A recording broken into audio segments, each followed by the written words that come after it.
కర్నూలు తాండ్రపాడు ప్రభుత్వ TTC college నందు మొదటి సంవత్సరం చదువుతున్న వాల్మీకి చంద్రకళ మృతిపై సమగ్ర విచారణ జరిపించి బాధిత కుటుంబానికి న్యాయం చేయాలని విద్యార్థి యువజన సంఘాల ఆధ్వర్యంలో కలెక్టర్ కార్యాలయం ముందు విద్యార్థిని కుటుంబ సభ్యులతో కలిసి ధర్నా కార్యక్రమం నిర్వహించి జిల్లా కలెక్టర్కు వినతి పత్రాన్ని సమర్పించారు. చంద్రకళ విద్యార్థి డైట్ కళాశాలలో గవర్నమెంట్ డైట్ కళాశాలలో చదువుతూ ఉంది.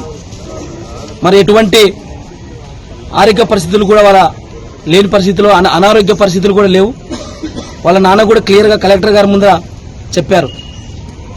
అయితే ఆ చంద్రకళ అయినటువంటి విద్యార్థిని ఫ్యాన్కి ఊరేసుకొని కిటికీ ఊరేసుకొని చనిపోయిందని చెప్పి ఈరోజు అక్కడ ఉన్నటువంటి ఒక ప్రిన్సిపాల్ కానీ లెక్చరర్స్ కానీ ఎటువంటి బాధ్యత లేకుండా వాళ్ళు చెప్పడం చాలా దారుణమైనటువంటి పరిస్థితి. ఇది విద్యార్థి యువజన సంఘాలుగా మేము వ్యతిరేకిస్తున్నాం.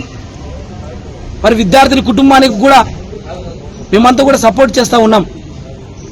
ఎందుకంటే వాళ్ళ కూతురు భవిష్యత్తు ఉన్నటువంటి కూతురు చదువుకొని టీచర్ అయి ఉద్యోగం సంపాదించి మా కుటుంబానికి అండగా ఉంటున్నటువంటి సందర్భంలో చనిపోవడం చాలా బాధాకరమైన విషయం.